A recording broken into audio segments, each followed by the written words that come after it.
Ever wish your energy boost came in a candy form instead of a can filled with sketchy stuff? Meet Energy Rocks, like the Pop Rocks you loved as a kid, but now supercharged for adults. Just pour these tasty pineapple mango or cherry berry crystals into your mouth and pop, you're on. In under 3 minutes, you'll feel clean, focused energy from natural caffeine, B12, and L-theanine without the crash. No pills, no mixing, no weird drinks, just pocket-sized popping power ready anytime, anywhere. Energy Rocks, candy with a purpose. Pop, focus, go with Energy Rocks. Use code INFO on the go 20 off to get 20% off your order or click the link in the show notes.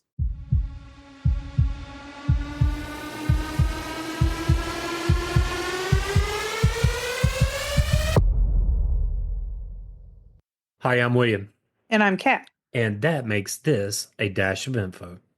Little things you want to know. Kat, we have talked about Pliny the Elder a few times, and we were getting kind of curious about who he was. Absolutely. I mean, Pliny the Elder seemed to know a lot about different subjects like mead, honey, plants, and remedies used during the time. So, who was Pliny the Elder on a dash of info? Pliny the Elder lived during a transformative period in Roman history, spanning the regions of several emperors. He was born somewhere around 23 CE during the rule of Tiberius, the second Roman emperor, and the successor of Augustus.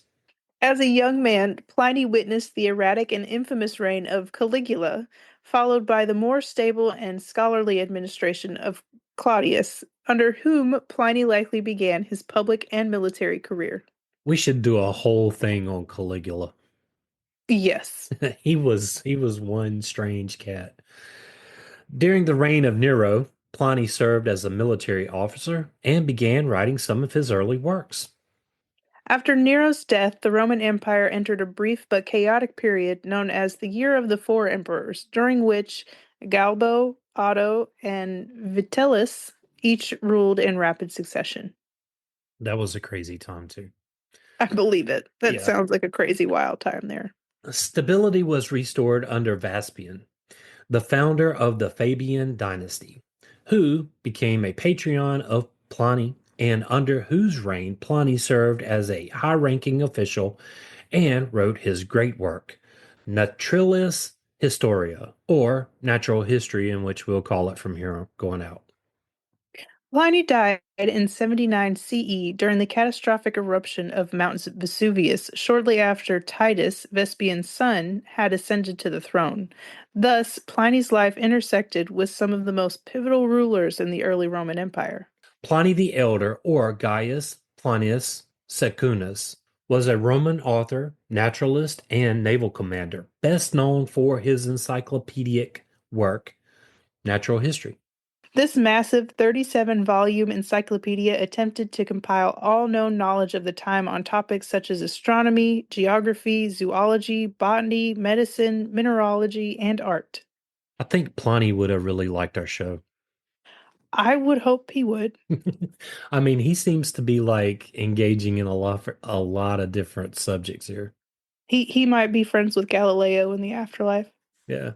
It became one of the most influential works of the Roman Empire and remained a key reference throughout the Middle Ages. Wow. Uh, From his time to the Middle Ages?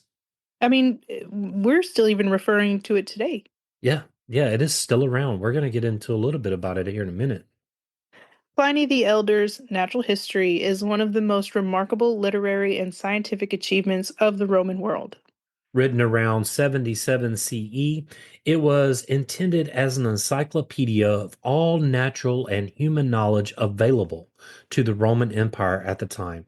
That is, he had to do a lot of work into that. Yeah, I mean, and it was 2 years before he died. The work consists of 37 books, divided into 10 major sections. And Book 1, Preface, the Table of Contents, a rare feature in ancient literature. Look at him, already setting the bar high for everybody else. For sure. Books 2 through 6 cover astronomy, geography, the universe, Earth, celestial phenomenon, climates, and the known world's geography. Okay, Book 7, Anthropology and Human Physiology, discusses human nature, reproduction, diseases, and notable people. Books 8 through 11, zoology. It covers land animals, marine life, birds, and insects. Books 12 through 19, botany and agriculture, which includes plants, trees, herbs, flowers, farming techniques, and wine production, because you can't have a Roman Empire without wine. No, and that 2 year rainwater, 2 year old rainwater, is that what it was? Mm-hmm, mm-hmm. Absolutely. Oh, I would like to get my hands on that His book. book, Yeah. yes. Well, I would like to like skim most of these just to, I wonder how big are they, you know? You can get excerpts online from a lot of these natural books. Hmm, Yeah, because I found a little reference that I included toward the end here. nice. Books 20 through 27 covered medicinal plants, detailed uses of plants in medicine. Books 28 through 32, pharmacology, animal-based and marine-based remedies. Books 33 through 37 covered metallurgy, minerals, and art.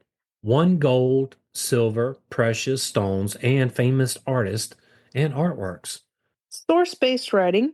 Pliny drew from around 2,000 earlier works and cited over 100 authors, including Greek and Egyptian sources, making it a vital record of otherwise lost ancient knowledge. I mean, he did so much work for the time. Yeah, I mean, this is before internet or anything like that. So he's actually having to Travel go to places on and, horseback.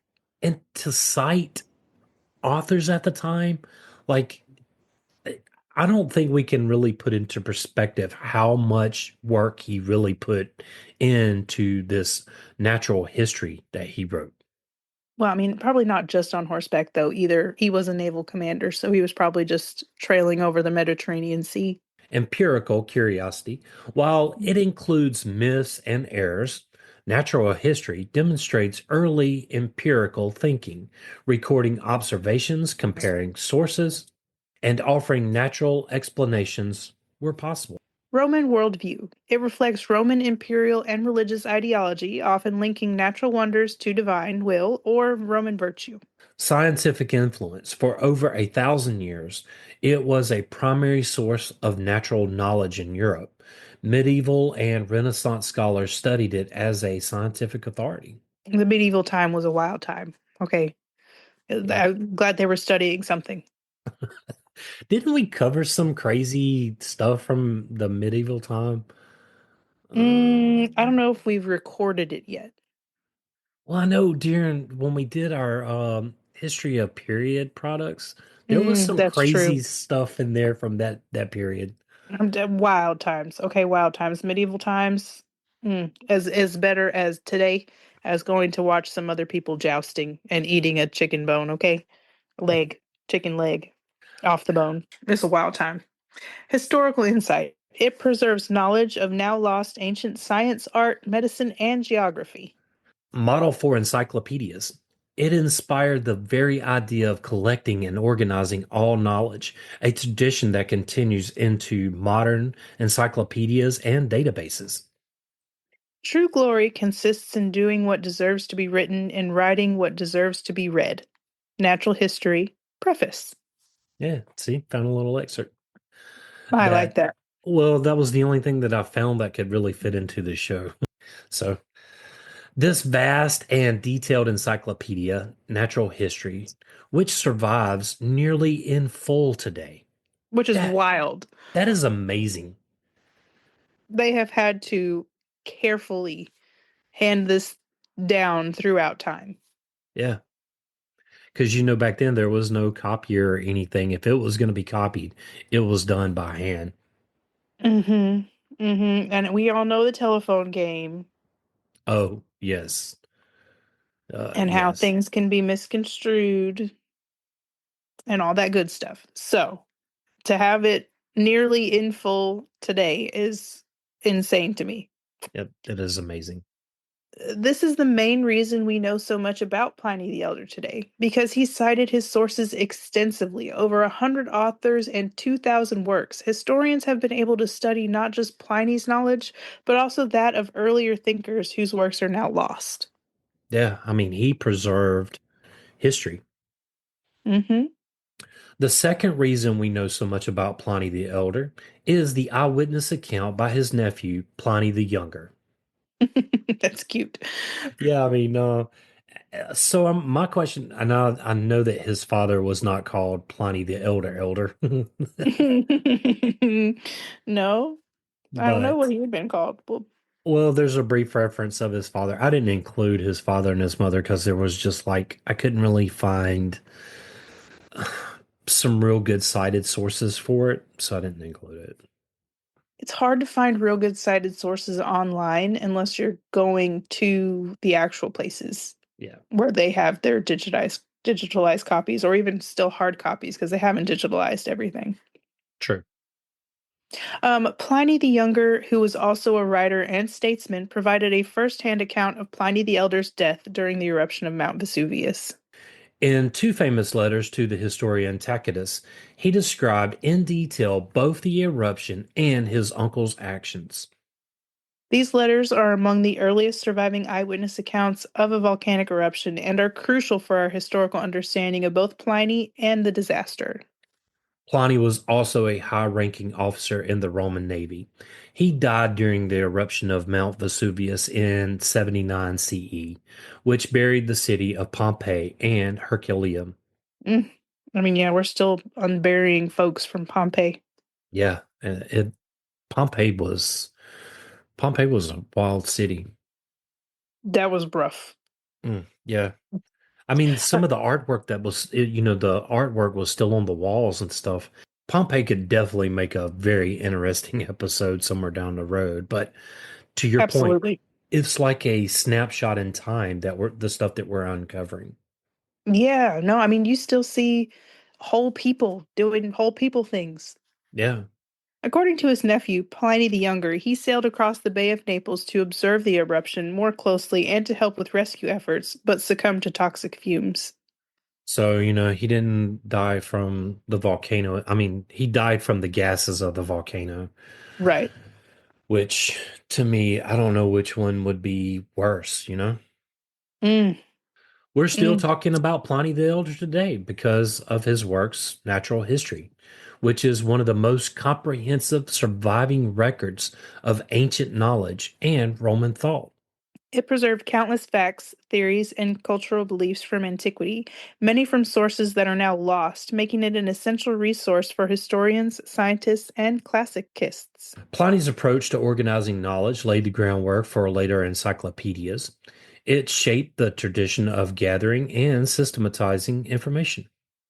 Additionally, his dramatic death during the eruption of Mount Vesuvius, documented in vivid detail by his nephew Pliny the Younger, has made him an enduring figure in the history of science, natural disasters, and Roman heroism. His legacy bridges science, literature, and human curiosity, which keeps him relevant even today. Pliny the Elder was a true patron of curiosity. Yes. I aim to be Pliny the Elder. Yeah. So do I. And there's a lot more about Pliny the Elder, battles, and all the different emperors he served under. And you can find a lot out there. There is a lot about Pliny the Elder out there. Anyway, what did you think about this, Cat? I thought it was very informative. And to have somebody of that time going out and searching for all this knowledge and even citing his sources and putting it all into an encyclopedia of knowledge An for it to be, extensive yeah, encyclopedia. 37 books Yeah. And it's by still one in guy, and it's and still it's still intact in today. circulation. Yeah, That is crazy. I love that. I think that is my favorite little tidbit of history that we've done so far. And now we know why we cite Pliny the Elder so much. Mm-hmm. Yes. That's pretty much all I've got. And me too. If you would like to support this podcast, Click the Patreon links in the show note. William and I want to thank you for listening. Yes, thank you. Join the Facebook group at Info on the Go Share with us your show ideas. or ask us a question. Subscribe and follow us wherever you get your podcast. Send us a text using the link in the show notes or leave a review. Email us at, Info on the Go podcast at gmail.com.